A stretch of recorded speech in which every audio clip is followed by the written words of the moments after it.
Hello, everybody. Hey, it's Beauthemechanic again. I'm here in the shop. It's Monday, and it's raining like hell. So everything's soaking wet inside my shop. Everything's soaking wet outside the shop. And so I have some free time to make videos for you guys. Hopefully it can help somebody.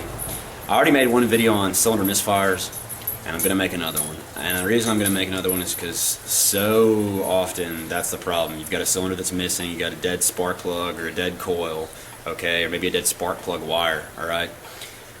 Today specifically I got a 99 Lexus that I'm working on. It's a Lexus RX 300, and what's gone bad is the coils. Modern cars, you know, they have coils, individual coils like this, and they just sit on top of the motor. There's like one per cylinder. If you got 6, you might have 6 cylinders. You got 8 cylinders, you might have 8 of them. And so basically these coils just sit on top of there. They don't last forever, just like nothing does, and they go bad eventually, and they'll cause a couple things to happen. They'll cause your car to run like crap. It'll miss, it'll shake, the check engine light will come on for sure. A lot of times the check engine light will blink at you and it freaks people out. People call me all the time and say, hey Bo, like the engine, like the light's blinking at me.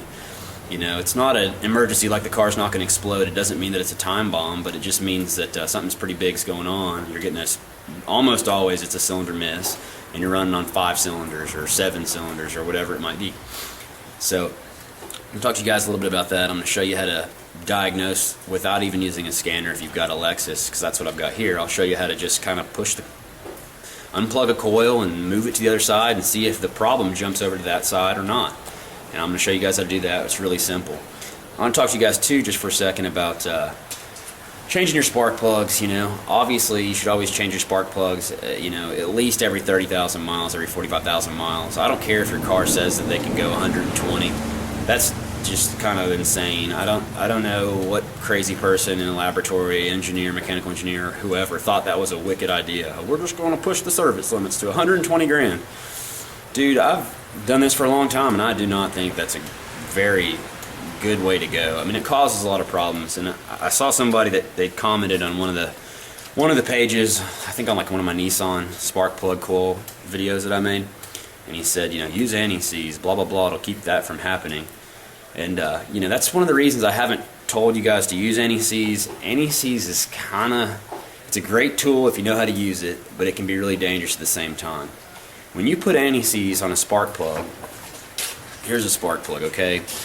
Anti-seize is used to keep the spark plug metal, okay? This is made out of metal. It's to keep this metal and the aluminum block or the steel cylinder block that you're threading this thing into from basically welding themselves together and just becoming one unit, okay? Theoretically, the anti-seize will keep that from happening, so you can take your spark plugs out at a later date and they just come out really easy. That's the idea behind it. Okay, but unfortunately what happens with anti-seize is really, really bad for spark plugs. The electrodes on the inside, okay, which is like this white piece, it's the porcelain, the electrode, and the grounding strap, which is this little piece that you always see sticking up. But when you get anti-seize inside a spark plug, it'll cause tons of issues with misfires. It might come to life for a second and then die. It'll make them die prematurely. And I've actually seen more problems with anti-seize than without it, okay? Now, the good thing about anti-seize is that you can put anti-seize on the spark plug and you can leave it in there for maybe like 7 years, and hopefully you can just get the spark plug to come right out and it won't break off or do anything crazy when you try and unthread it. But the reason that I don't want to tell you guys to really do that is because I don't think that you should change your spark plugs every 120,000 miles. I think that leads to a lot of things like poor fuel economy, a lack in performance, okay, and etc. So, and it's a super cheap thing to change. You can change your spark plugs every 30 or 40,000 miles. Almost most people who are anywhere mechanically inclined can change them themselves. And if you change them every 30 or 45,000 miles, dude, the average person only drives 10 or 15,000 miles a year. So that's 3 years. Every 3 to 5 years you change your spark plugs and they cost $20. That's such a minimal expense versus the, you know, the problems that people encounter, so, you know. So I don't think, you know, all things said, I don't think that you should push your spark plugs to 120,000 miles. I don't think that's a great idea. I mean, I'm sure there's engineers out there that will say they're totally okay for that. Just like oil is totally okay for 6 or 10,000 miles. You know, hell, don't change your oil ever. Show me. I mean, I've seen lots of cars, and you know, you don't change your oil very often, and they get sludge and carbon buildup. I see that every day. Now, if you don't, the engineers say that you don't have to, so whatever. Me personally, I would change my oil every 4,000 miles, 3,000 miles, just because it's cheap, and you know, it's cheap insurance and doesn't cost anything. The spark plugs are the same kind of thing. They don't cost anything. They cost $20, and you can do it yourself relatively easy. So there again. So that's what I have to say about anti-seize. If you're going to use it, just be really careful. Be very, very sparing with it, and only get it on these thread parts, okay? Don't just lather it on there, okay? It's one of those things where a little goes a long way. So you just put a teeny bit on the threads and then thread it in, and make sure you don't get any on the inside, or else you're going to have a whole bunch of drivability issues and problems. Alright, enough said about that, enough preaching to the choir. So here we go. I know you guys are upset with me for having super shaky cameras too. I've read a bunch of that stuff. Well, I'll try and be better or something. More stable, I don't know. Here's 99 Lexus, okay? I think that I've already taken the cover off, but I'll show you how that crap goes back on. Let's turn the car on and see if we can get it to have a blinky check engine light. There you go. Check engine light's definitely on. It's not blinking right now, but it will eventually. If you try to drive this car around, you can hear it. It doesn't want to rev up right. It's got 180,000 miles, okay? A lot of people have these, man. A lot of people's parents bought them, and they kind of got them for gifts. So if you're a young guy going to college, you know, you might have this for free. And dude, I went to college and I didn't have any money, so I'm guessing that a lot of you guys don't have any money either. So it's cool to be able to fix it yourself, like 50 bucks, and save the rest for drinking beer or something, or whatever, hanging out with hot chicks. So here's your cover, man. If you're in that boat, you're a girl or a guy, this is what your Lexus would have looked like as soon as you pop the hood. Looks familiar, right? Okay, there's 3 Allen key screws. 1, 2, 3. I don't know why they need so many, they just do. Okay, it's Toyota. So there's 3 crappy little screws. Actually, there's one right there from one of the ones that fell out. I think it's a 5mm Allen key. Okay, that's what it's called, 5mm Allen key. So take those 3 out. Then there's this Lexus emblem. You can just kind of turn it while pulling up on it and wiggling it around, and it'll pop out like that. Okay, so we take this and we put it over there. Awesome. Next thing you're going to mess with, and I've already been in here to try and figure out what's going on, is you got these bolts. 10mm, right? There's 10mm bolts, and all they do is just hold the spark coil pack down to the motor. There's 3. 1, 2, 3, 4, 5, 6. There's 3 on the back side, just like there's 3 here and 3 here. This is a V6, but it's going this way, okay? And for whatever reason, Lexus and Toyota is kind of crazy. They're numbered kind of in a crazy way. Cylinder 1 is back here. 1, 2, 3, 4, 5, and 6. So this is 2, 4, and 6, and 1, 3, and 5 are on the back. And 1, 3, and 5 obviously suck ass to get to, okay? But it is doable. It's totally doable, and you don't have to take this stuff off. It's not going to be fun. It's going to suck, but it's cheaper than paying somebody $600, which is probably what they'll charge you, maybe more, okay? Mechanics will kind of rip you off. That's unfortunately how they are. This is not 1950. People will just take advantage of you. So here we go, all right? This car's missing like hell. I'm going to turn it back on, and we're going to, as you can see, somebody's changed these 2 coils in the past, so they're new. But that doesn't mean they're good. I've had tons of new stuff that was junk. So we're going to turn it on. I'm going to show you, without a scanner, how to figure out which one's going bad and which one's working, okay? And here's what we're going to do. I'm going to turn it on, and we're going to show you. Here we go. Don't have to be a rocket scientist to figure it out. There's the dog. She loves to hang out and intimidate. Okay, cool. Right now, I'm going to unplug this one. It's not going to shock me. It's not going to do anything. Push down on this tab right here and pull at the same time. Oh, did you see that? Listen, it makes a definite change in the note of the engine. You hear it?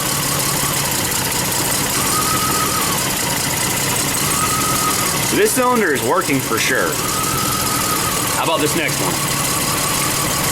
Nothing, man. So something's going on here, obviously. This cylinder, something on this cylinder is not operating properly. How about, let's check this next one just for fun. It's working, see? Every time I plug it in, it comes to life and you hear the engine run back up faster. So, now we think this one, something's wrong here, but we don't know for sure that it's the coil. It could be the coil, it could be the spark plug, it could be the fuel injector, it could be the wiring perhaps. Let's just take this one off and let's swap them. So this crappy one now goes to here, and this one goes to here. So now this is going to tell us if the spark plug's bad, or if it's the coil, or the injector or something. See that? It comes right back to life, okay? So we know this one's good, we know this one's good. Let's see. Nothing, right? No change in RPM, no change in noise, okay? So we already know that that coil's bad, okay? Let's come over here and turn the Ferrari off. We got the blinking check engine light now because it's running like absolute crap.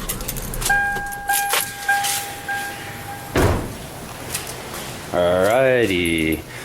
Let's yank this crappy one out and see. See, this is an original Toyota Denso coil. This thing's got 180,000 miles on it, and like I said, they always go bad. So it did. Alright, well I just showed you guys how to figure out what's going on. And it'll be the same way on the back cylinders, right? It'd be the exact same on the back cylinders. It's just more of a bitch to get to, so I'm not going to show you guys because it's hard to hold the camera and do all that stuff at the same time. But you would do it the exact same way. You just unplug one at a time and see if you unplug it and it drops off, or you hear an RPM change, or it's like boop, boop, boop, boop, boop. You know it was working. You plug it back up and it smooths out a little bit. Well, here's what I got. You know, I ordered these last week. Okay, you can get a whole set of 6 of these. This is the coil, like I just showed you. A whole set of 6 of them, brand new, off of eBay, is about 90 bucks, like $94 I think it was, free shipping. So you can buy a whole set of 6, and I recommend you guys change all 6 at the same time, okay? Just because, you know, you knock them all out. It costs the same price. You could buy one at a local retailer, like the Napa or the AutoZone, Advanced Auto Parts, O'Reilly's, Dakota Auto Parts, whatever the hell you guys have. You know, any of those, you could buy one for $100, or you can buy all 6 and wait 3 days. And if you have the time, I suggest you just order all 6, replace all of them for the price of one. And you know, while you're in there, you might as well change the spark plugs too, if you can and you got the time. You know, like you'll see like a little bit, not drastic improvement in gas mileage, but you might get you know, 1 mile per gallon or something like that. If you've got really old spark plugs, it'll help you for sure. Okay, so that's, you know, that's basically what it is. Now I'm gonna go and I've already changed the spark plugs on this particular car not very long ago at all. So I'm not going to change the spark plugs. I think they've only got 4,000 miles or 5,000 miles on that particular car that I've got here at the shop.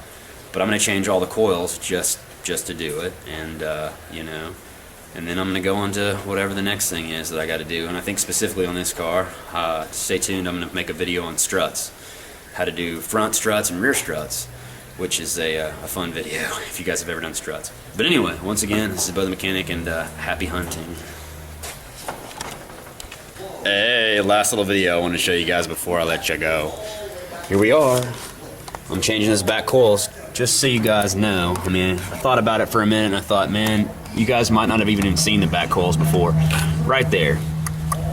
That is the back cylinder number 1 that we talked about.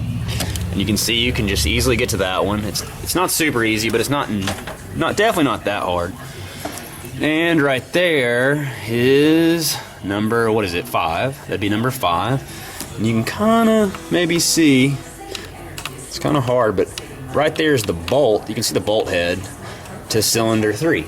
Okay, so you can shove your hand in there and you can get the coils out and the spark plugs. It just sucks, and I know you'll curse the whole time, but like I said, it's going to save you, you know, it's going to save you at least $500, and that's a lot of money. 500 bucks is like almost a, you know, your house payment or your rent. So anyway, just proof and concept. You guys can do it. Just do it and save money. Happy hunting. Later.